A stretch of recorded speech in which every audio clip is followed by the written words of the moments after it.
Hola, sean todos bienvenidos a la presentación del día de hoy. En realidad, más que presentación, es una charla clase en la que vamos a hablar sobre el duelo, pero no es cualquier tipo de duelo, es el duelo que vivimos las mamás cuando sabemos que uno de nuestros hijos tiene déficit atencional o tiene trastorno o sea, tiene trastorno oposicionista desafiante, trastorno obsesivo compulsivo o todas estas etiquetas como el autismo y las altas capacidades cognitivas también. Em, Surgen ciertas situaciones internas emocionales que son importantes de conocer, de trabajar, de hablarlas y que además socialmente empiecen a ser más reconocidas, porque es un tipo de duelo que se vive de forma muy silente, muchas veces con mucha soledad, porque no se puede conversar, se tiene el pensamiento de que cuando eres madre siempre la maternidad es bonita, es bella, y que tus hijos van a ser como perfectos, entonces hay como una idealización de la familia, hay una idealización de los hijos, de cómo es la relación de pareja, y decir que uno no está viviendo esa realidad, que uno no se está sintiendo conectado con uno de los hijos, por ejemplo, o que incluso puede llegar en algún momento a sentir rechazo, es algo que no se puede conversar, porque puedes quedar como etiquetado como mala mamá, te pueden mirar feo, hay como una condena social ante el tema cuando en realidad debería ser un tema bastante más reconocido, más hablado, más conversado y más aceptado como un proceso normal, ¿ya? Bueno, vamos a hablar un poco sobre el hijo que tenemos que dejar ir y por qué razón también surge, ¿no es cierto?, este duelo. Y este duelo ocurre porque tenemos un hijo idealizado en la mente. Cuando, por ejemplo, los medios de comunicación nos muestran familias como la que podemos ver en la imagen, ¿no? Una familia tremendamente feliz, en donde participan la pareja, ¿no es cierto? Los abuelos, están los hijos y incluso el perro, es como el combo completo. Y siempre los productos, por ejemplo, no sé, los vehículos te muestran una familia contenta viajando en el auto. Cuando te van a hablar de vacaciones, de lugares turísticos para visitar, te muestran la familia feliz, la pareja disfrutando. Entonces siempre hay una asociación de felicidad, de esta actitud positiva ante ciertos productos que se venden, que se promocionan en películas, en distintas instancias, en donde te van dejando esta idea de la familia perfecta, ¿no es cierto? Del niño al que le iba bien en la escuela, del niño que es deportista, pero no es un deportista para tener un deporte por salud, sino que el deportista de élite. Entonces siempre es como que estamos siendo bombardeados por estas imágenes, esta familia ideal, y eso también promueve que nosotros vayamos desarrollando esa idealización también de familia.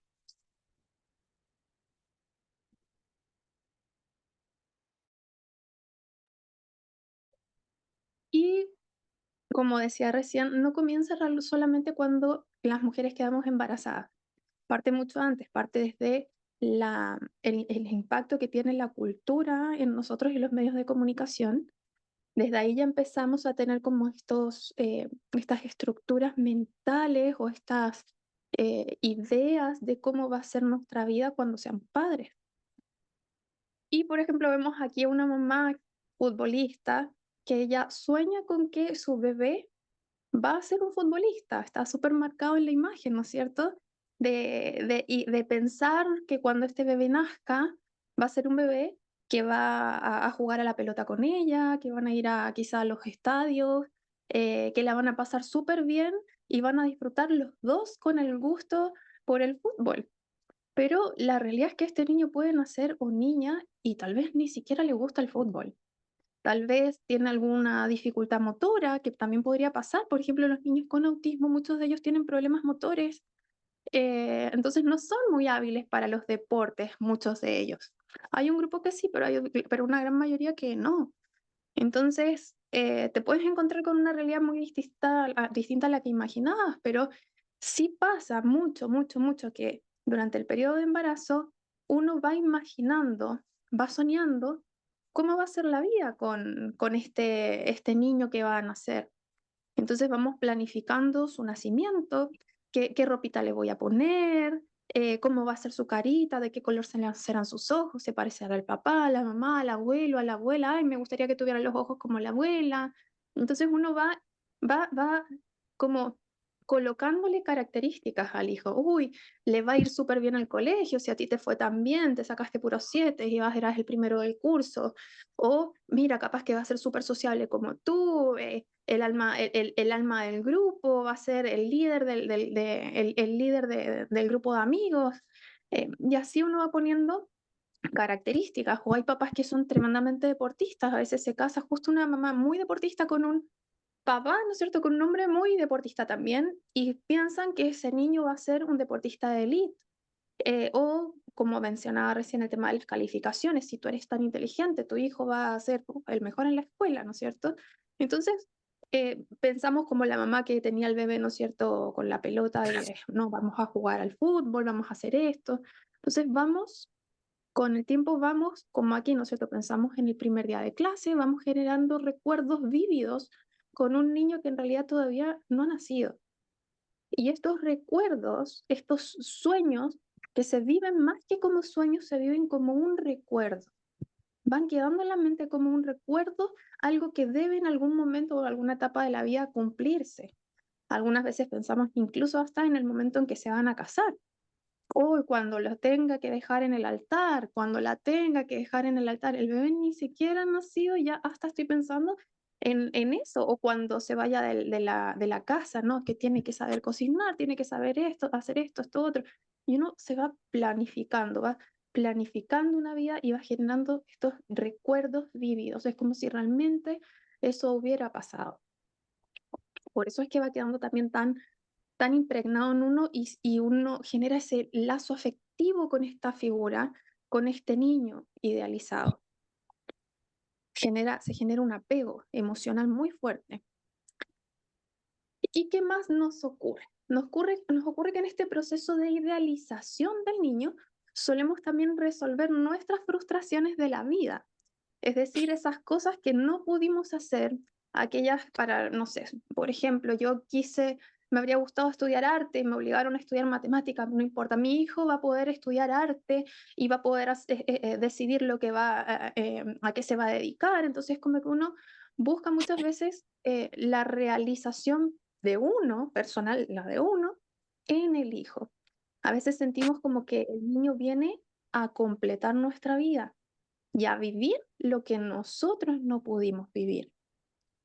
Entonces, ¿qué hacemos normalmente cuando ya el niño nace? Lo que tendemos a hacer es ponerlo sobre nuestros hombros, ¿no es cierto? Como que lo cargamos sobre nuestros hombros, de acuerdo a nuestras experiencias de vida, a los recursos económicos que ya tenemos, a los lugares que ya conocemos, ¿no es cierto? Por ejemplo, este colegio, yo fui a este colegio, este es muy bueno, o no, a este colegio no tiene que ir a esto otro, porque este es mejor.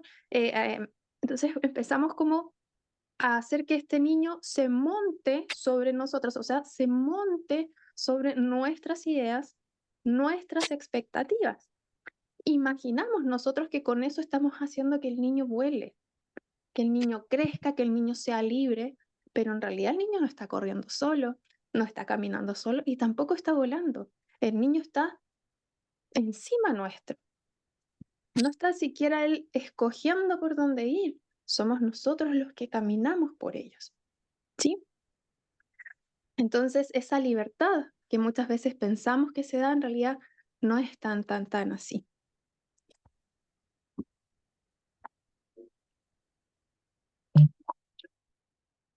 ¿Qué más? Bueno, todas estas expectativas que vamos teniendo nosotros, cuando el niño nace, se convierten para él en una gran mochila. Muchos de ellos suelen sentirlo de esa manera, como una mochila, algo con lo que tienen que cargar, algo con lo que tienen que cumplir responsabilidades, eh, como metas a las que tienen que llegar, y son metas que ni siquiera se han puesto ellos, sino que son metas que nosotros les hemos puesto o impuesto. Muchas veces, como les decía, pensando en que es lo mejor para ellos, pensando que con eso ellos van a ser felices, ¿sí? Porque que tendemos a creer que lo que necesitábamos nosotros es lo mismo que necesita nuestro hijo. La pregunta es, ¿qué ocurre cuando nace? ¿Se cumplen realmente estas expectativas? ¿Se cumplen nuestros sueños como padres? ¿Qué pasa cuando nuestro hijo tiene TEA, TDAH, ASI, TOC? Cada persona, bueno, TEA, trastorno del espectro autista, TDAH, trastorno por déficit de atención con hiperactividad, ASI, altas capacidades cognitivas o intelectuales, TOC, trastorno obsesivo compulsivo. Son todas neurodivergencias. ¿Qué ocurre con estos chicos? ¿Qué pasa cuando tenemos un hijo con estas características? ¿Qué ocurre en la vida real cuando tenemos un niño con TEA?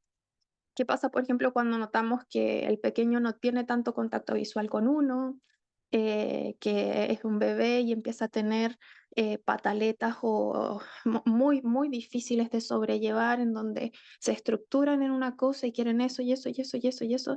Y claro, uno dice pataleta, pero en realidad no es tanto así como una pataleta, sino que más bien es una crisis porque les cuesta a veces mucho salir de sus estructuras y es fuerte muchas veces para la madre sobrellevar eso. ¿Qué pasa, por ejemplo, cuando le hacemos un chiste o u otra persona le hace un chiste y ellos no lo entienden? No lo entienden y la otra persona o uno a veces, uno ya con el tiempo se va acostumbrando, pero al principio es eh, como que uno empieza a notar que hay algo que no está bien, sobre todo si no hay un diagnóstico o uno está en un estado de negación, pero uno intuye que algo pasa con estas cosas, ¿no? ¿O qué pasa cuando vamos, por ejemplo, a un cumpleaños y los niños se tapan los oídos y gritan porque se queden callados? Eh, o, por ejemplo, este chico que vemos en la imagen, ¿no? Que está como en un desfile y no soporta los sonidos fuertes, probablemente de las trompetas, de la gente que quizá gritará, dirá algunas cosas. Para ellos es algo que es demasiado fuerte porque suelen tener hipersensibilidades. ¿Qué pasa, por ejemplo, cuando un niño jugando con otros chicos corre despavorido, realmente con un miedo, pero un miedo de verdad? Así, el niño realmente cree que los otros niños lo van a encarcelar, ¿sí? Cuando juegan, por ejemplo, a los juegos del ladrón y el policía, o realmente el niño cree que lo quieren matar porque están jugando con pistolas de agua y le dicen, te vamos a matar, y el niño realmente piensa que eso es literal. Entonces, ¿qué ocurre realmente en el interior nuestro? Para otras personas va a ser como, ay, pero si no pasa nada, o, uy, qué niño más raro. Pero para nosotros como papás, ver que teníamos una idea tan distinta de cómo iba a ser su socialización, su comunicación, y sentir muchas veces incluso que no logramos conectar con ellos, como si algo hubiera una pared, algo que no te permite que la comunicación esté bien, ¿sí? Entonces se van generando procesos de dolor en la persona, ¿ya? Procesos de duelo. En las altas capacidades cognitivas, uno a veces tiende a pensar, no, tiene altas capacidades cognitivas, qué bueno, tu hijo tiene altas capacidades cognitivas, qué excelente, maravilloso. Pero en realidad las cosas no son tan así como las personas creen. De hecho, a veces es complejo cuando tú ves que tu hijo solamente quiere jugar con letras y con números y no juega con autitos, no juega con muñecas, las niñas no juegan con otras cosas porque sus intereses son otros y uno los lleva a la plaza, los lleva a la casa de la prima, del primo, los amigos y están los otros niños jugando juegos simbólicos con juguetes y tu hijo no quiere jugar a eso, entonces uno ve como a veces son apartados, ¿no es cierto? Son mirados como raros porque los intereses que tienen son distintos. O cuando vamos al supermercado y un niño de 2 años, por ejemplo, está leyendo las etiquetas y las personas que pasan por alrededor ven eso y los miran con mala cara o incluso a veces hacen comentarios, de verdad que comentarios como, ay, pero pobre niño, en su casa lo deben estar matando, es como si uno lo estuviera, no sé, lo estuviera todo el día estudiando, todo el día, y no es así. Son niños que aprenden muy rápido, pero la sociedad no está acostumbrada a eso y son mirados como bichos raros, sobre todo cuando son muy precoces, cuando son chiquititos precoces, es complejo. O en la escuela, cuando tienes que cambiar a tu hijo por quinta vez, sexta vez de colegio. O sea, hay mamás que han cambiado a sus hijos de colegio muchísimas veces porque el ritmo de aprendizaje es bajo para ellos muchas veces. O sea, en realidad, casi en general es así. Y, y eso va generando trastornos ansiosos. Tuve el caso de un niño que se enfermaba constantemente, llegó a generar candidiasis, solamente porque le bajaban las defensas con el nivel de ansiedad que sentía, porque la clase para él era muy lenta, entonces quedaba como a la mitad, o sea, la profesora explicaba, él ya lo entendía y como que se quedaba ahí y no avanzaba, y él prestando atención, estando allí en la clase, le aumentaban los niveles de ansiedad realmente muchísimo, con trastornos ansiosos, o sea, no es tan fácil como la gente piensa. O a veces hay chicos que desafían a la autoridad, empiezan a, se dan cuenta muchas veces que los profesores cometen errores en lo que enseñan, tienden a tratar de corregir al profesor, o el profesor pregunta y ellos siempre quieren responder, entonces a veces les empiezan a tomar empiezan los profes a tomar una mala actitud o sus compañeros porque ya no quieren que el niño responda. Es como, oye, ya deja a tus compañeros. Entonces, el trato hacia ellos no siempre es bueno, no es que generalmente sean el primer niño de la clase, el de los premios, no, no se da así, no se da así. Hay casos que son así, sí, pero son chicos que finalmente tienen que acostumbrarse a ir a un ritmo más lento, adaptarse a lo que reciben en la escuela, pero em, muchos de estos chicos no presentan problemas de conducta, eh, a veces reprueban años porque dejan de prestar atención. En el momento en que ya aprendieron algo, se desconectaron y se pusieron a pensar en otra cosa. Y cuando retomaron la clase, se perdieron contenido. Entonces vemos que no era las cosas no eran como las pensábamos. No era que iban a ser el mejor niño del curso, el número uno, que nos iban a felicitar todo el tiempo, nos llaman para decirnos que en realidad el niño tiene problemas. ¿Mm? ¿Qué más? TDAH. ¿Qué pasa cuando el nivel de movimiento de un niño hace que tengamos que cambiar todas las cosas del living? Uno que tiene esta idea de que tu casa va a ser bonita, perfecta, voy a poner acá, esto acá. Las mujeres somos muy preocupadas muchas veces de eso y empezar a tener que vender mesas de centro, a sacar sillones, a ver que el sillón que compraron, que no sé, les costó tanto dinero porque era para su casa, su primera casa con el marido, y ver que tu hijo o tu hijo están saltando encima de ellos, que los muebles no duran nada. No es la vida ideal que soñaste.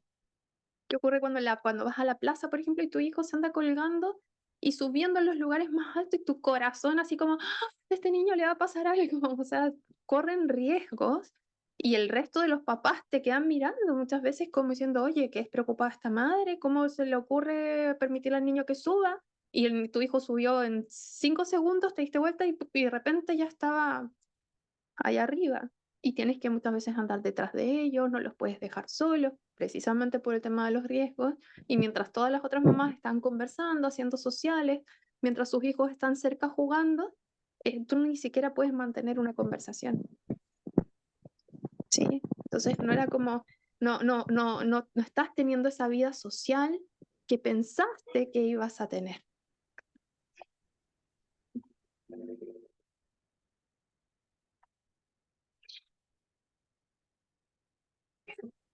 Y bueno, ¿qué pasa también cuando constantemente te hacen sentir finalmente que tu hijo es un problema? Cuando la escuela te presiona para que lo mediques. Y lo que para mí fue así como terrible, una vez un día una amiga que me llama y me dice, Katy, me dice, es que no sé qué hacer. Le digo, ¿qué te pasa? Dice, no sé qué hacer. Te llamo porque de verdad estoy muy angustiada. Digo, pero ¿qué pasó? Es que mi hijo me dice, mamá, es que no me gustan las gotitas que me da la profesora en el colegio.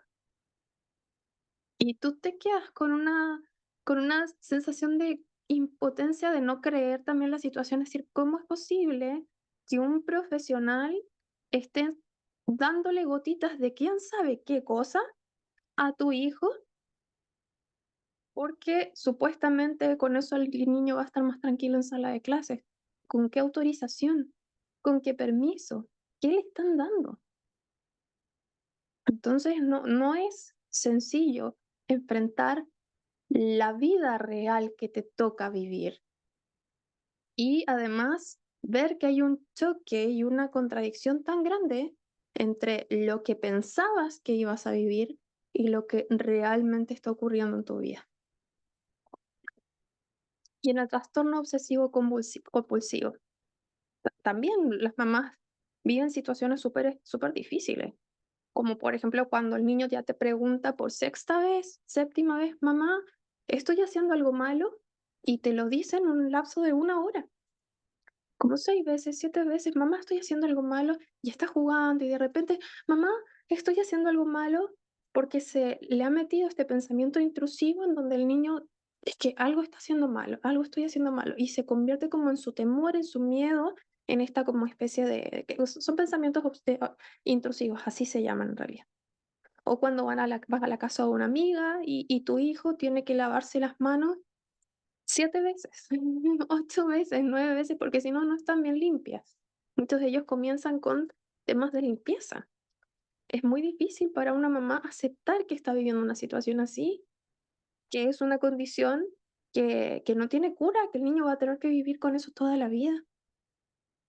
¿Qué pasa cuando tu hijo lleva sus propios cubiertos a la casa de la abuela, a la casa de los tíos, a la casa de todos? Porque en los demás lugares hay demasiados gérmenes, entonces la única forma en que él siente que va a estar más protegido llevando sus cubiertos, o cuando no quieren salir de la casa porque tienen miedo a morir y piensan que afuera de su casa están todos los peligros de muerte. Sí, entonces no es fácil, no es fácil, no es fácil. Y pasa también que uno cree que quien está viviendo esta situación solo es uno, pero no, somos muchas, muchas, muchas las mamás que pasamos por este tipo de situación, en donde hacemos el proceso de idealización del niño, en donde además nos preparamos para ser padres, es decir, pensamos en qué es lo que nuestro hijo podría necesitar y eso nos ayuda a prepararnos nosotros para poder disponer de lo que el niño pueda necesitar, ¿ya? Eh, pero llegamos a la realidad, el niño nace y comenzamos a notar todas estas características que no son las que pensamos que ellos iban a tener, ¿no? Entonces, ¿qué ocurre en nosotros? Muchas veces no queremos ver la realidad, otras veces nos da tristeza, sentimos enojo. Finalmente lo que ocurre es que entramos en el túnel del duelo, ¿sí? Debemos dejar ir a ese hijo ideal para comenzar a abrazar al niño real, pero no es un proceso sencillo.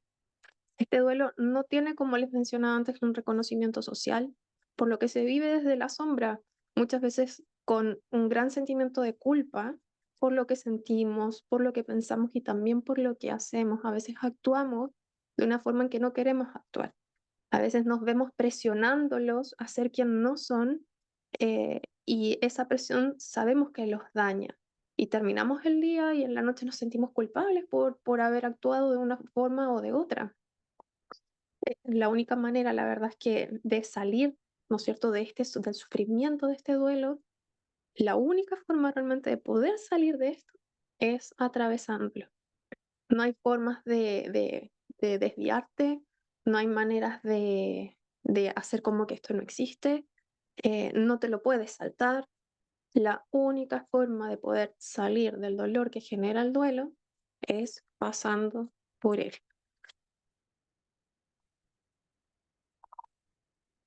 ¿Qué podemos hacer entonces para poder pasar por él de una forma sana, de la manera con menos dolor posible? ¿Sí? Bueno, para que el duelo sea sano, primero uno tiene que reconocer lo que está viviendo.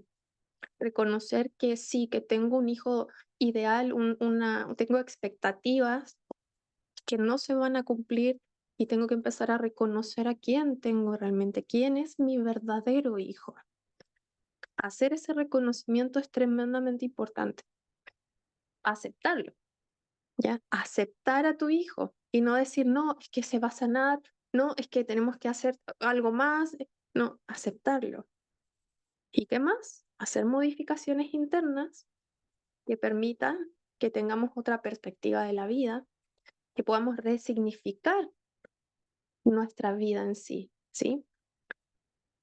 Y nos reponemos, nos levantamos y así cada día que va pasando después, obviamente, después las siguientes fases que las vamos a ver, podamos ir viviendo con menos dolor y con más alegría. Y en la vida, la verdad es que pasamos distintos tipos de duelo, ¿sí? No, este no es el único, hay muchos tipos de duelos, no existe solamente el duelo cuando perdemos a una persona querida. Tenemos de duelo, por ejemplo, cuando nos cambiamos de casa, cuando hay cambio de escuela, de trabajo, cuando se pierde la infancia, los niños a los 10 años pasan por un periodo de duelo en donde tienden a entristecerse mucho, andar más melancólicos y es porque están perdiendo la infancia y ellos saben que están pasando de esa etapa y que ya no van a ser los niños y te preguntan cosas, mamá, y cuando tenga 12 años voy a poder tener regalo del Día del Niño. ¿Ya? Porque saben que están dejando una etapa y les entristece perder también los beneficios que eso les genera, ¿sí? Entonces son cambios. También la pérdida de la juventud, cuando empezamos a ver las arruguitas y que nos ponemos 1000 cremas y no se salen las arrugas, que la piel ya no tiene la misma textura, ¿sí? Que los músculos no son tan fuertes como antes. ¿Qué más? Cuando tenemos el nido vacío, también hay una pérdida, también hay duelo. Cuando se pierde la capacidad reproductiva, cuando el hombre no puede tener relaciones, es tremendo. O cuando nosotras las mujeres dejamos, se pasa por el periodo de menopausia y no se puede tener más hijos también. También obviamente cuando se pierde un ser querido. Y hay otro también que es muy, muy dolorosa, que es cuando se generan divorcios. Ese duelo es muy, muy difícil porque no solamente perder a la persona que se va, sobre todo si la decisión la tomó la otra persona, sino que también se generan temas de autoestima muy fuertes en las personas que fue abandonada si es que se da en esa condición. Se pierde también este concepto de familia, una familia que ya no va a ser papá, mamá juntos con el niño. Entonces se viven muchas etapas de duelo en la vida y es muy difícil, obviamente, si estás pasando por un duelo, como es el del hijo ideal, para aceptar al niño real, junto con otros duelos más, que justo te esté tocando con la pérdida de la juventud, que además te estás cambiando de casa, entonces se juntan otras cosas que también van generando, ¿no es cierto?, como una especie de como de revoltijo de cosas y uno tiene que poder em, sobrellevar todos esos duelos al mismo tiempo. El tema es que cada duelo finalmente igual amerita que podamos pasarlo, ¿no es cierto? Y que le demos el tiempo que corresponde para poder vivirlo. Para tener un duelo sano es necesario que conozcamos qué es el duelo, ¿sí? ¿Cuánto duele el duelo? ¿Cuánto dura? ¿Cuáles son sus fases? Y es importante aquí en lo que vamos a ver ahora, muy, muy importante que puedan identificar en qué fase del duelo están, ¿ya? En qué fase del duelo estamos, porque me incluyo, ¿sí? Y si nos encontramos estancados en una de ellas, que podamos ver, ¿no es cierto?, cómo salir. Ya les voy a dar algunos, no son tips, sino que son algunas estrategias finalmente para poder salir de ese estancamiento, ¿ya? Pero primero tenemos que reconocer en qué punto del duelo estamos. A veces creemos que estamos en una fase y estamos en otra. Así que ahora lo vamos a ver. ¿Qué es el duelo? Bueno, dolus significa dolor, de ahí viene duelo. Es la pérdida de alguien o algo que importa. Tiene que importar. Si no importa, no hay duelo. Si pierdo algo que no me importó, no va a doler. Entonces, esta pérdida ¿qué nos genera? Aflicción, melancolía, quebranto. Para que haya duelo, como les decía, lo que se pierde tiene que ser importante, es decir, tiene que haber una conexión emocional, debe haber cariño, debe haber apego hacia eso que se está perdiendo. Es decir, que en realidad lo que hay aquí es un corazón enamorado de eso a lo que estamos apegados, ¿sí? Que sufrimos la ausencia de lo que no está. Sufrimos lo que no se nos dio, lo que no estamos logrando, lo que lo vamos sufriendo, ¿sí? Y las pérdidas son pérdidas irreversibles, es decir, no las vamos a modificar, no las vamos a cambiar. Ahora, ¿cuánto duele un duelo? Eso va a depender de cuán importante es lo perdido. Si uno tiene un aprecio muy grande, un apego muy grande, un afecto muy grande hacia lo que estamos perdiendo, entonces el dolor de este duelo va a ser fuerte. Mientras menos importancia tenga lo que estamos perdiendo, entonces menos va a doler. ¿Cuánto dura? Eso depende de cada persona. No existe un tiempo determinado para el duelo. Antiguamente la gente trataba de decir, no, o sea, los especialistas decían, no, en 5 años más o menos es lo que dura un duelo, pero un duelo cuando fallece alguien. Pero no es tan así porque el dolor del duelo y el proceso del duelo depende mucho de cuán importante era la persona para ti, cuántos recursos, ayuda incluso y contención de personas alrededor tuyo tienes. Entonces son muchos los factores que influyen, ¿sí? Lo que sí es importante es no caer en un duelo insano. ¿Y qué es un duelo insano? Bueno, en la Biblia se habla de la mujer de Lot, cuando ellos dejan, ¿no es cierto?, esta ciudad, cuando dejan Sodoma, Gomorra, ¿no es cierto?, y sale de allí y Dios les dice que ellos no tienen que mirar para atrás. Bueno, hay un libro que se llama En busca de la felicidad, es muy buen libro. Intenté buscarlo y ahora encontré miles de libros que se llaman igual y no he logrado dar con específicamente con el que leí yo años atrás. Pero el que yo leí era muy, muy, muy bueno. Y hablaba precisamente del estancamiento que se genera cuando tú miras hacia atrás. Entonces, esta idea de la mujer de Lot que al mirar para atrás se convierte en estatua de sal es una muy buena forma de poder graficar lo que ocurre con una persona cuando se queda estancada en el duelo. Es una persona que mira hacia lo que está perdiendo. ¿Y eso qué hace? Que no le permita ver hacia adelante. No puede avanzar y no puede mirar hacia el futuro, sino que está estancada en el apego por aquello que está perdiendo, ¿sí? Así que, bueno, eso es un duelo insano, ¿sí? Es cuando nos quedamos estancados en una de las etapas del duelo, cuando nos aferramos a la pérdida y no avanzamos. Esto va a generar tanto dificultades emocionales como físicas. También hay problemas, a veces se generan problemas de respiratorios, de como hiperventilaciones. Ya vamos a conversar igual un poquito más sobre eso en unas diapositivas más. Y el tema está en que esto prolonga el sufrimiento por años. Hay una canción que es la de una mujer, el muelle de San Blas, algo así es el nombre, que habla de una mujer que estaba enamorada de una persona que se fue en el mar, ¿no es cierto? Y esta mujer se quedó como en el puerto. Y así hasta que fue viejita, es como que ella se volvió, em, como que se volvió loca en realidad. Pero claro, estamos hablando aquí de que su desequilibrio emocional se generó por un duelo. Ya bueno, vendría a ser un poco eso. Bueno, la idea es que nosotras no seamos como ella, sino que podamos avanzar. Y entonces vamos a tener que ver cuáles son las fases del duelo. Eso es importante. Y que las fases del duelo se imbrican. ¿Qué significa imbrican? Uy, yo la primera vez que escuché esta palabra dije, ¿qué es eso? Bueno, imbrican significa que se ponen como una encima de la otra. Ya es como, es eso, como que una va encima de la otra, que no están unas separadas, sino que van como solapaditas una encima de la otra, ¿sí? No están completamente separadas. Entonces hay momentos en donde uno tiene el pie en la fase uno y en la fase 2 al mismo tiempo. Y cuando estás en la fase 2 a veces estás en la fase 2 con fase uno o fase 2 con casi fase 3 entonces se van juntando, se juntan. Ya no están tan delimitadas, tan bien separadas. Bueno, la fase uno sería el choque inicial. Después viene la fase central, que es el estado depresivo, ¿no es cierto? En donde sentimos también impotencia, enojo, y en la etapa final en donde logramos resignificar la vida, es decir, darle un nuevo sentido. Vamos a ver qué significa esto del choque inicial.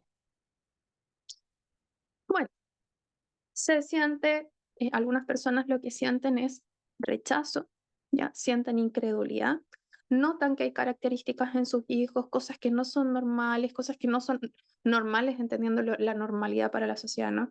Que no son como las hacen otros niños. eh, pero aún así existe una negación, una incredulidad y decir, esto, y teniendo incluso hasta un diagnóstico, decir, no, esto está malo, mi hijo no tiene nada, o hay que llevarlo a otro profesional. Ya no, o no tiene nada, es un niño normal, solo necesita que esforzarse un poco más, es decir, un estado de negación. O a veces también los cristianos decimos, Dios lo va a sanar, consideramos que su condición, que es parte muchas veces de su personalidad, lo consideramos como una enfermedad que Dios tiene que curar. Y muchas veces utilizamos nuestra fe para mantenernos en el estado de negación. Y la fe no es mala. Creer en Dios y en que Dios puede hacer cosas no es malo, está bien, está excelente, pero es complejo cuando lo utilizamos para mantenernos en el estado de negación porque eso finalmente lo que hace es generar sufrimiento y no.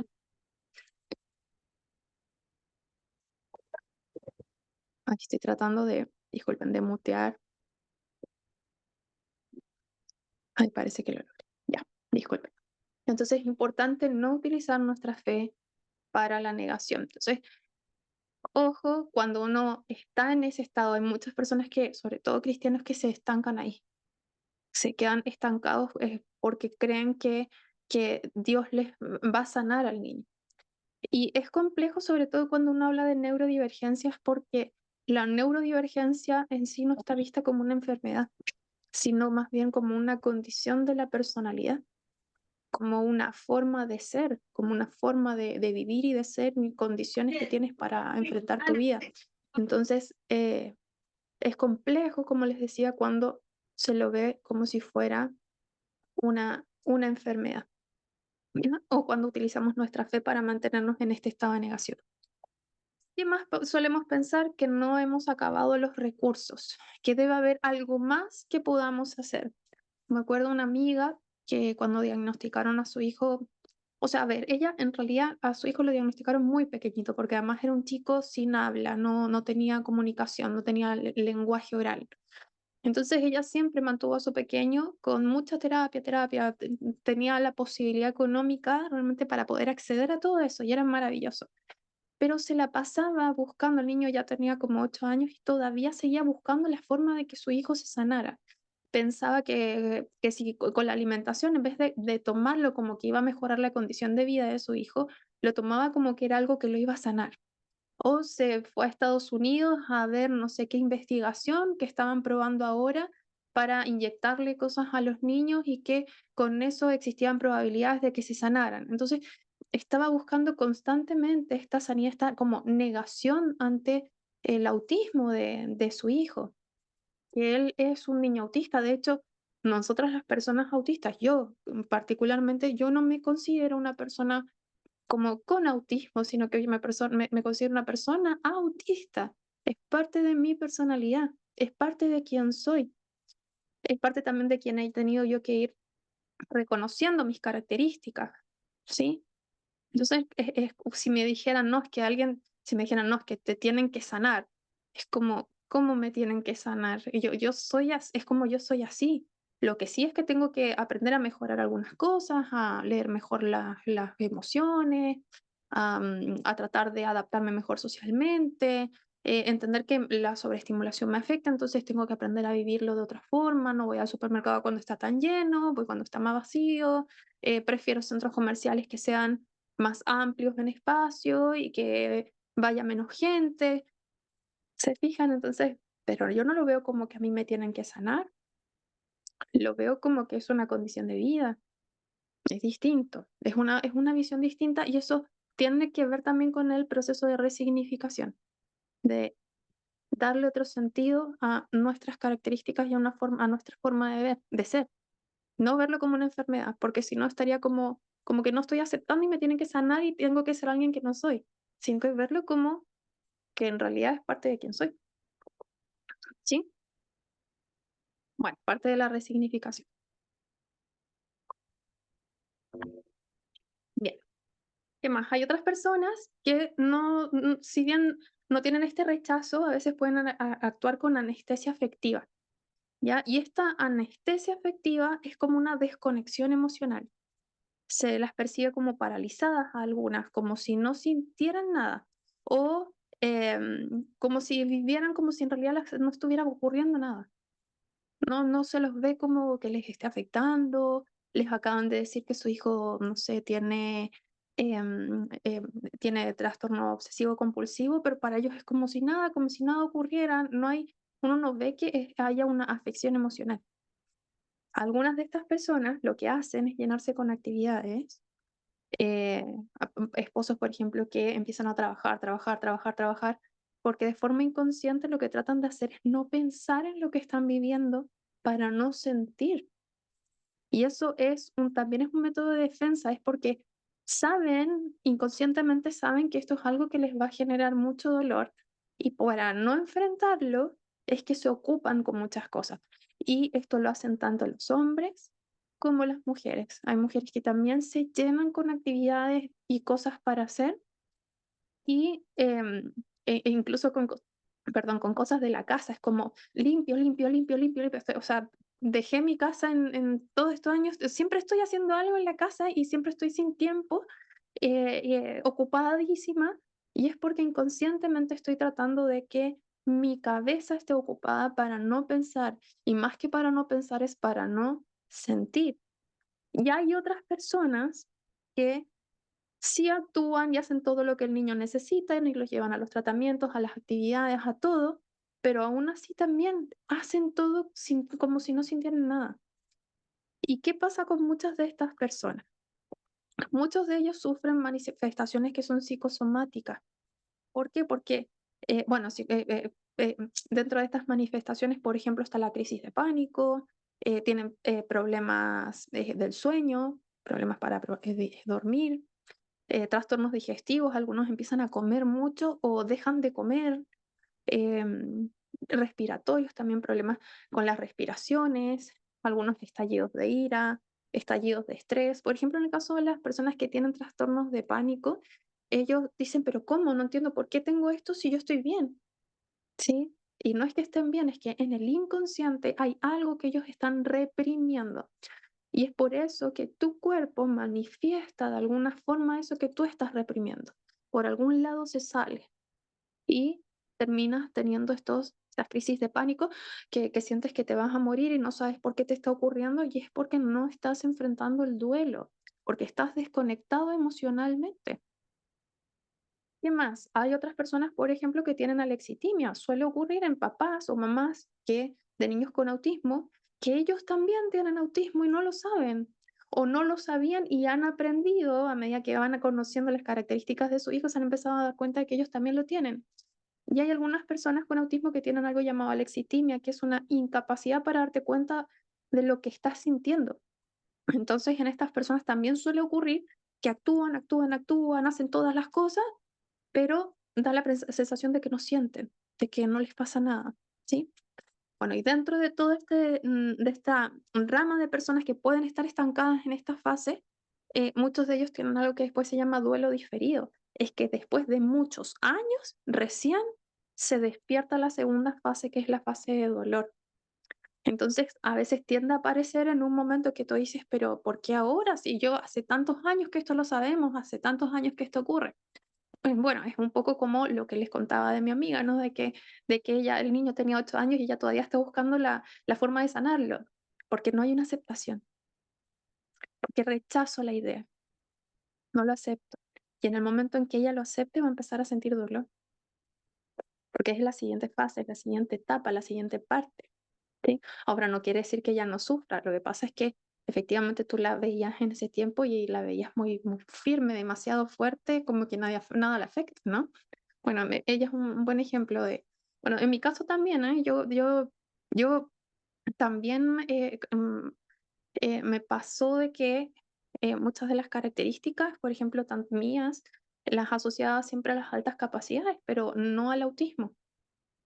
Entonces, cuando después empiezas a notar que tú también tienes autismo, pero tiendes a negar las cosas y decir, no, no, es que esto no es autismo, no es autismo, no, son altas capacidades. ¿Por qué? Porque socialmente las altas capacidades están un poquito mejor vistas que, que el autismo, ¿cierto? Entonces, uno, como sabe que hay ciertas categorías sociales y que aquí uno estaría mejor aceptado, digo, no, tengo altas capacidades cognitivas, pero no es autismo. Y no, es autismo. Entonces, el aceptarse también cuesta y pueden pasar años en donde uno logra esa aceptación, ¿ya? Eso, si notamos que estamos en esta etapa, bueno, empezar con este proceso de aceptar. ¿Qué necesitamos? Por ejemplo, si no estamos haciendo el diagnóstico, precisamente porque no nos atrevemos y porque no queremos que nos digan sí es, cuando uno siente que es y uno sabe que es, pero aún así está como esta negación, no, no, no, si no pasa nada, bueno, hagamos el diagnóstico, veamos. Es mejor que alguien te diga no, no es, o que te digan sí, sí es, porque si es, tienes que pasar por el proceso de aceptación para poder ver a tu hijo como realmente es y darle lo que realmente necesita. Porque después de ese proceso, créanme que cuando uno logra ya resignificar, eh, viene mucha tranquilidad, viene felicidad, viene aceptación, viene perdón, son muchas cosas positivas que vienen a la vida que uno las podría estar retrasando, ¿ya? ¿Y qué más? Tenemos que confiar en Dios, en que Dios va a poner todas las herramientas, todo lo que nosotros podamos necesitar para pasar por este proceso y para desarrollarnos bien nosotros, nuestra familia, nuestros hijos, tener una vida feliz, confiar en Dios en todo eso, pero no lo usemos para estar en este estado de negación, ¿ya? Fase central. La fase central tiene dos características. Una es la tristeza y por el otro lado tenemos el enojo. En el caso de la tristeza, bueno, hay tristeza, hay melancolía, se llora con facilidad, hay aislamiento social, o también a veces hay necesidad exagerada de buscar contención emocional y la buscamos en las personas incorrectas. Estamos contando cosas muy íntimas y dolorosas muchas veces a personas que no tienen empatía y que te dan unas respuestas como, ay, sí, bueno, qué lindo que Dios te dio un angelito. Eh, y no hay contención, no hay, pero claro, no se lo estábamos contando a la persona más adecuada. Y eso responde a esta necesidad que uno tiene de poder recibir contención, ¿ya? Algunos toman sedantes en esta etapa, inductores de sueño, alcohol, ¿sí? Y esto es precisamente por las dificultades que te genera el pasar por esta situación de dolor. Ya uno ya lo aceptó, ya sabe lo que está pasando, pero eso no quiere decir que no sea difícil vivirlo. Es difícil, duele, ¿sí?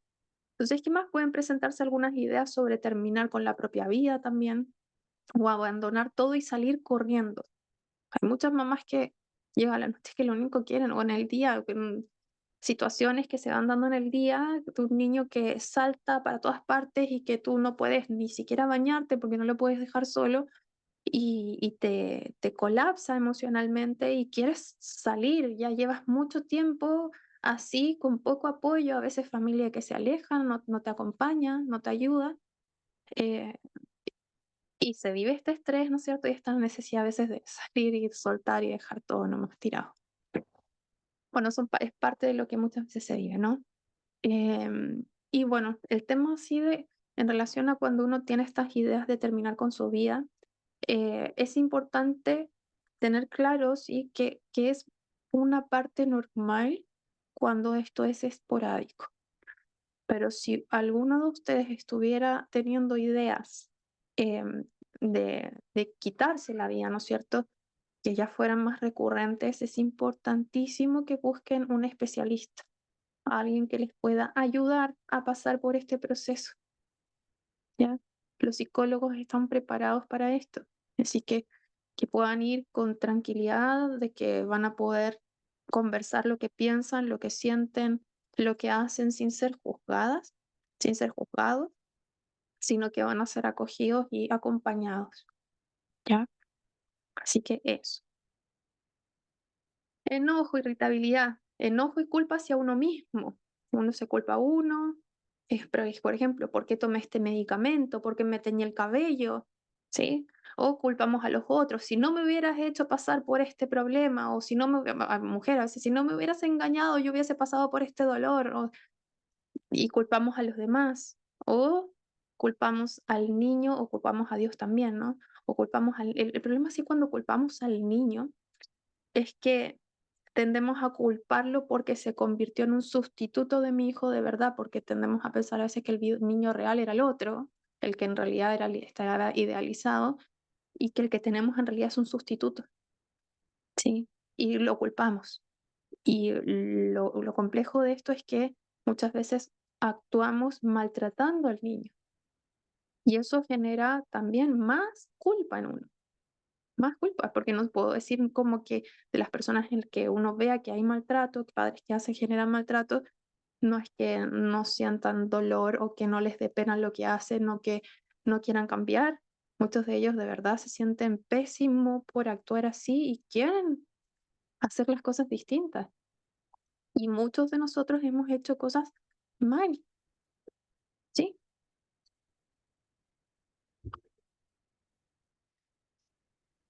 ¿Y qué podemos hacer, ya? Cuando estamos en esta etapa para poder pasarla mejor, sobrellevarla, ¿ya? Y que podamos expresar el dolor de una forma sana y no con esta culpa, con este resentimiento, con maltratos, con estallidos de ira o estallidos de llanto, crisis emocionales fuertes, sino que cómo podemos bajar eso y vivirlo un poquito más, como de forma un poquito más sana. Una, bueno, tenemos que permitir que salgan las lágrimas. Sí, y también tiene que salir el enojo, pero tiene que salir de forma más saludable y de forma más tranquila. Tenemos, por ejemplo, podemos dedicar algunos momentos para reflexionar, para meditar, para orar, las personas que son cristianas, que tienen alguna fe. El hacer ejercicio también es útil para poder canalizar el exceso de energía que genera el enojo. Si logramos bajar el cortisol, es más difícil que tengamos estos estallidos de enojo. Es muy importante con la pareja el que puedan compartir ciertas responsabilidades para que si es la mamá la que está a cargo del cuidado del niño, pueda tener espacios para descansar, para salir, para recrearse. Es necesario para que puedas bajar los niveles de cortisol en el organismo y no sobre reacciones o no reacciones mal con el niño cuando están, ¿no es cierto?, portándose muy mal o saltando o está teniendo una crisis porque no sale de su estructura. Necesitas estar firme y para poder estar firmes necesitas espacios, tiempo en donde puedes estar solito, meditar, llorar, ¿ya? Conversar con alguien, ojalá si tuvieras a alguien de confianza, ¿no es cierto? Que no te juzgue, es importante, y que te genere, te dé esa contención emocional, que puedas conversar de forma sincera sobre lo que sientes, lo que piensas, lo que has hecho, ya, lo que no te gusta que estás, o sea, lo que no te agrada de lo que estás haciendo, con lo que te sientes culpable, lo que quieres cambiar, que puedas conversar, ¿sí? Y lo que sí es importante de esto es que el dolor hay que vivirlo. Por lo mismo que les decía, hay que expresar esas sensaciones de dolor. Es importante poder decirlas, poder expresarlas, ¿ya? No hay que evitarlo, porque la verdad es que si uno evita el dolor que te genera al vivir esta situación, es como si uno no estuviera preparado para la vida, y la idea es que podamos estar preparados para la vida y sobre todo para la vida que viene después, cuando uno haya pasado todas las fases. ¿Qué debemos aprender durante este proceso? Tenemos que aprender a perdonar, ¿ya? Perdonar si creemos que Dios es el culpable, perdonar si pensamos que nuestra pareja es la culpable, perdonar a nuestro hijo porque creemos que está ocupando un lugar que no corresponde o porque no se parece a quien nosotros queríamos que él fuera. Aprender a perdonar porque no es su culpa, no es su culpa. Y también aprender a reparar. Porque si uno se da cuenta de que uno está teniendo una actitud negativa, si uno trató mal a alguien o culpó de forma injusta, es cómo reparo esto ahora, cómo compenso las cosas, cómo compenso la situación, ¿no es cierto? Si le traté mal, cómo ahora trato de mejorarlo. Y luego viene, ¿no es cierto?, la etapa ya final. Y es cuando comenzamos a ver hacia el futuro, aceptando las particularidades de nuestros hijos, reconociendo quién es con sus virtudes y los defectos, y sobre todo con su verdadero potencial e intereses a desarrollar. Tenemos que conocerlo. Y además de conocerlo, tenemos que desarmar al hijo ideal. ¿Cómo logramos desarmar al hijo ideal? Primero tenemos que tener súper claro que el hijo ideal no es en realidad un hijo o una persona, un ser, sino que está armado, está estructurado, es como un muñeco, como un puzzle que uno armó con lo que es importante para nosotros, ¿sí? No es realmente un niño, sino que son en realidad nuestros deseos, nuestros sueños. Por eso está armado con lo que yo no pude hacer, está armado con que yo considero que la educación es importante, por eso es que mi hijo va a ser importante en la educación. Yo considero que el ejercicio, el deporte es importante, por eso mi hijo va a ser bueno en deporte. Yo considero, entonces, este niño está armado con puras piezas de las cosas que para nosotros son importantes. Entonces, la mejor manera de poder desarmar a este niño ideal es, es como poniendo en tela de juicio cada una de las piezas con las que lo armé. Es decir, por ejemplo, ¿es realmente necesario e importante que mi hijo sea el primero del curso? ¿Es realmente significativo que sea un deportista de élite? ¿O está bien con que tenga una actividad física saludable? Decir te amo es la única manera en la que debo sentirme amada cuando él constantemente viene a abrazarme, por ejemplo. Tiene otras formas en las que me expresa afecto y yo como que me obsesiono con que quiero que me diga te amo, quiero que me diga te amo, quiero que me diga te amo. O que me diga mamá, que me diga mamá, que me diga mamá, es que no me ha dicho mamá. Y yo sueño con que me diga mamá. Ya cuando tenemos niños con autismo que no hablan, ¿cierto? Pero sí abrazan, sí te besan, sí te hacen cariño. Y esas también son expresiones de afecto. ¿Tiene que ser la más importante para mí que me diga mamá? ¿O puedo sentirme amada porque me abraza? Porque puede pasar por delante de un montón de personas, pero a quien viene a abrazar es a mí. ¿Mm? Eso es resignificar. Realmente debe ser el líder del grupo, por ejemplo, cuando son mamás con inteligencia interpersonal muy alta. ¿Tiene que ser tu hijo realmente igual que tú, igual que uno? O está bien que tenga solo dos amigos y que con eso disfrute y se sienta bien y no quiera ser el líder del curso. ¿Mm? Tenemos que poner en tela de juicio y cada uno de nosotros sabe qué es lo que para uno es más importante. Y eso lo vivimos de forma constante porque este niño ideal pasa como si fuera una sombra, como que constantemente está su sombra. Entonces vivimos una situación en donde nuestro hijo se tapó los oídos, ¿no es cierto? Se tapó los oídos porque habían ruidos muy fuertes y uno sabía que lo iba a llevar a un lugar en donde había mucha gente y que iban a estar gritando y aún así lo llevamos porque tenemos la idea de este niño ideal que sí se adapta y que sí puede ir, por ejemplo, al estadio de fútbol. Eh, y uno dice, a ver, ¿realmente es necesario que lo lleve al estadio de fútbol? ¿Tan importante es para mí que tiene que ir conmigo y porque vamos a disfrutar? Cuando en realidad mi hijo está sufriendo con los sonidos, con los ruidos. ¿Es realmente importante? Sí le gusta el fútbol. ¿Qué pasa si mejor lo vemos en casa? ¿Puedo adaptarme? Estamos igual disfrutando el deporte entre los dos. A los dos justo nos gusta. Y lo disfrutamos de otra manera, de forma más tranquila. Sí, resignificar, adaptarse, cambiar cosas y no darle tanta importancia a ciertas cosas con las que armamos a este niño ideal.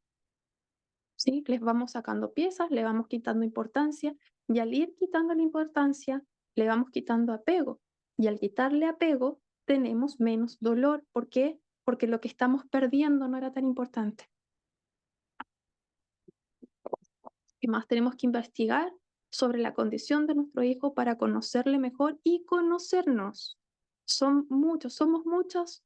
No, bueno, en mi caso en particular no, porque en mi caso, yo fui diagnosticada con altas capacidades cognitivas antes de que mis hijos nacieran, pero son muchísimos los papás que tienen a sus hijos diagnosticados con altas capacidades cognitivas y empiezan a notar que ellos también tienen características y empiezan a acordarse de cosas de cuando eran chicos. Y es como, oye, con razón yo era así, que yo era distinto. Entonces empiezas a reconocerte y a conocerte distinto. a entender por qué cuando alguien habla estás evaluando cada detalle, cada cosa, cada movimiento fino que hace. Y eso que tú lo ves como normal, en realidad no lo hace normalmente la gente. Lo haces tú y lo hacen por lo general las personas con altas capacidades cognitivas. Así que sí, tenemos que investigar y tenemos que aprender sobre las condiciones de nuestros hijos. Es importante para conocerlos, ver sus necesidades y también las nuestras. De verdad que nos podemos encontrar con tremendas sorpresas. Ahí podemos entender por qué a mi marido le cuesta tanto los cambios de estructura, que cada vez que vamos a hacer algo nuevo tengo que avisarle con mucho tiempo de anticipación. O cuando yo me siento triste, trato de conversarle y de hablarle, pero él como que no entiende lo que le estoy diciendo en el área emocional. O él no sabe lo que le pasa, nunca me habla de lo que siente. Tal vez nuestro esposo es autista y tiene lexitimia. Ujú. ¿Y de qué nos ayuda a entender esto? Es como, ah, ya, pero tiene lexitimia, ya, soy yo la que se tiene que acercar y explicarle las cosas y decirle lo que siento y no esperar a que él, yo con mi indirecta lo entienda, porque no lo va a entender con una indirecta. Tiene que ser directo y hay que explicar bien con detalle qué es lo que uno está sintiendo, cómo me hizo sentir lo que hiciste. Lo que hiciste me hizo sentir esto, esto y esto y esto. ¿Ya? Pero ¿cómo llegas a ese cambio de conducta? Llegas a ese cambio de conducta porque lograste saber y reconocer y entender que lo que tiene es una dificultad para darse cuenta de tus sentimientos. No los nota, necesita que se los digas, necesita que tú se lo expreses. Y dejamos de pensar que en realidad lo está haciendo porque no le importas o que es porque no me quiere. Entonces resignificamos. De verdad es que es importante pasar por todo esto, es importante pasar por este proceso. Hace que nuestra familia empiece como a limpiarse y como que todo empieza a encajar. Y además saber las cosas positivas que tiene cada una de estas características, de estas formas de ser. Hay cosas que van a costar, pero hay otras en donde hay potenciales, ¿cierto? Entonces, también la idea es que podamos desarrollar las fortalezas, no solo las debilidades. Si le gusta pintar, compramos colores. Si tiene alexitimia, trabajamos el reconocimiento de las emociones. Si le gustan los libros, los inscribimos en la biblioteca. ¿Sí? ¿Qué más? Si tiene habilidades para el deporte, bueno, lo llevo a que practique algún deporte de su interés. Y aparto tiempo para eso, porque esto implica también de entregar de nuestro tiempo. Resignificación social también. Cuando vuelven los deseos de socializar, también es cuando estamos en esta etapa. Normalmente en la anterior, cuando hay tristeza o rabia, tendemos a apartarnos. Pero cuando ya las ganas de volver a convivir, a compartir, empiezan a surgir, es porque ya estamos pasando a la tercera etapa.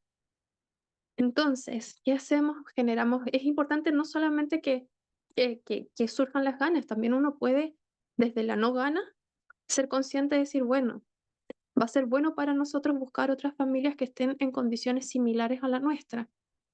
¿Ya? Porque podemos encontrar contención, porque podemos darnos más apoyo, podemos compartir datos de especialistas, de tratamientos, de esto, de lo otro, vamos a hablar el mismo idioma, quizás nuestros hijos se pueden hacer amigos, ¿sí? Con esto que hacemos ganamos apoyo, compañía, afectos, es decir, podemos formar una familia afectiva cuando no se cuenta con una y no cuando no se cuenta con una solo porque no existe esa familia, fallecieron los abuelos, sino que porque a veces los abuelos no son cercanos, ellos están haciendo quizás su vida, cosas que no pudieron hacer en la adolescencia, cuando eran jóvenes, las están haciendo ahora, y quizás su rol de abuelo no es lo más importante en este momento. Y eso hace que necesitemos con mayor razón buscar esta familia afectiva. Una buena forma es buscar grupos de familias que tengan hijos con condiciones similares a las nuestras. ¿Ya? También estamos ya en la tercera etapa cuando tenemos deseos de hacer cosas nuevas. E incluso hasta pensar en las otras personas que en un tiempo más van a saber que sus hijos tienen cierta condición. Ya como por ejemplo las asociaciones de padres que hacen, no sé, participan en marchas o hacen actividades especiales para difundir de qué se trata la condición, ¿sí? Bueno, esas son algunas ideas nomás. Hay mucho más que se puede hacer. ¿Y qué otra cosa es importante? Es detectar las pérdidas secundarias y adaptarse, no solo lo que vimos antes. ¿Cuáles son las pérdidas secundarias? Un ejemplo sencillo. No podemos ir a un restaurante a comer. ¿Por qué? O porque mi hijo se mueve mucho porque tiene hiperactividad, o porque mi hijo, por ejemplo, con TOC, considera que todo está sucio, o porque mi hijo con TEA, ¿no es cierto?, con autismo, no tiene un comportamiento, no puede mantenerse sentado, se mueve, se va a la mesa al lado, se para muy cerca de la persona, no sé, algún comportamiento que para un restaurante podría, entre comillas, verse como algo no adaptado, ¿no? O que de repente entre en una crisis de estructura y se ponga a gritar y que sea complicado, ¿no es cierto?, manejar eso en un restaurante. O sea, no podemos ir a un restaurante, no podemos. Esta es una pérdida, pero es una pérdida secundaria. Secundaria porque quizá no es algo tan importante para nosotros, es más fácil adaptarnos. ¿Cómo lo adapto? Por ejemplo, tomo mi mantita y nos vamos a un picnic, ¿no es cierto? Nos vamos a un lugar más amplio, en donde sea más fácil de contener, en donde hayan juegos para que se pueda mover si es que es muy activo. Ya, ¿qué pasa si no, si en realidad no puedo ir ni con la mantita ni el canastito? ¿Por qué? Porque mi hijo es tan activo que se va de un juego a otro, a otro, a otro, a otro, y yo no puedo dejar todas las cosas solas. Bueno, me adapto y en vez de ir con mantita, con canastito, adapto mi vida a andar con mochila. Bueno, mi vida es más parecida a esto, ¿sí? Yo puedo ir con mantita y con canastito solo si vamos 2 personas o 3 adultos, alguien que pueda quedarse con las cosas. Porque si yo voy sola con los niños, imposible poner la mantita y el canasto, o sea, no. Yo tengo que ir con una mochila y en la mochilita meto comida y todas las cosas y vamos de un lado de un lado a otro moviéndonos donde haya que ir nomás. Y está bien así, porque mis hijos lo disfrutan así y yo también aprendí a disfrutarlo así y ya no tengo este concepto de que tiene que ser picnic y que tengo que estar estática en un lugar. También aprendí a cambiar, a modificar esa forma de pensar y a aprender a disfrutar las cosas de otra manera. Sí, y si estamos con una amiga, bueno, con mis amigas nos turnamos en quién cuida las cosas, pero siempre hay alguna ahí detrás de los niños, viendo a los niños. Así que bueno, ahí hay que ir adaptándose. Bueno, pérdidas como esta uno puede tener varias, cada quien en su casa, ¿no es cierto? En su familia tendrá otro tipo de pérdidas quizá. Bueno, ahí tienen que ir viendo también cómo ir adaptándolas. Lo importante es ir detectándolas y no dejarlas así, sino que ver cómo poder disfrutar de esas actividades quizá, pero de otra forma. ¿Y qué hay que hacer? Hay que disponerse a amar, esto es además que es bello, ¿no es cierto? Es tener esta disposición de apartar el tiempo. Me encanta este reloj que está acá arriba. Dice, vive cada instante, sonríe cada día, disfruta cada segundo, ama a cada hora. ¿Ya? Me encanta este reloj, me encantó, lo encontré precioso, hasta que es muy buena idea de poder marcarlos por detrás. Está muy linda la idea. Eh, de que te recuerden que el tiempo es el recurso más importante que tenemos y es el recurso con el cual podemos entregar más amor, más afecto, más cariño a nuestros hijos, con un tiempo de calidad. Apartar tiempo para poder estar con nuestros hijos. Yo ya hace algún tiempo, por ejemplo, hago estos ayunos de pantalla. O sea, por ejemplo, un día sábado completo yo le paso el teléfono a mi marido y yo no lo veo, no lo veo. Y si puedo estar un fin de semana completo, mejor todavía, pero no me funciona mucho el fin de semana completo todavía. Pero sí, un día completo sin celular, sin tocarlo, sí, lo tiene él o bueno, en otras ocasiones lo he guardado y no lo he estado revisando. Y así me dedico solo a mi familia, a mis hijos. Tiempo de calidad, presencia, atención, solo a ellos. ¿Sí? Es importante también hacerles sentir, por eso también está este candado con este corazón, para que la imagen también nos quede, es como este candado está aquí, está cerrado, la llave no existe. O sea, tú, mi amor, no lo vas a perder por nada del mundo. ese amor incondicional, no te voy a abandonar, no te voy a dejar, yo aquí estoy presente para ti, ¿sí? Y bueno, como les decía, el tiempo, ¿no es cierto? Ese tiempo, ¿no es cierto? Es uno de los recursos más importantes que podemos entregar a nuestros hijos junto con este amor incondicional, ¿sí? Bueno, entonces, este duelo es un duelo normal, es un proceso normal, no lo tenemos que ver como algo normal, de verdad que somos muchas las mamás que lo sufrimos y que tenemos que pasar por este túnel, ¿no es cierto?, para ya no sufrirlo, sino que sino tener una vida distinta nomás. Em, Necesitamos sanar, ¿no es cierto? Necesitamos pasar por este proceso que es normal para poder sanar. Necesitamos reorganizar nuestra vida y darle un nuevo sentido a nuestras expectativas. Ya no tener todas estas expectativas, o sea, las expectativas que teníamos antes, sino que resignificar las cosas, modificarlas, cambiarlas, verlas de otra manera, tener otra actitud ante nuestros sueños, crear nuevos sueños, pero sueños con el niño real. Debemos quitar la culpa, traer el perdón y la reparación. Y debemos redirigir nuestro amor, ¿sí? A aprender a amar a nuestro verdadero hijo, al niño real.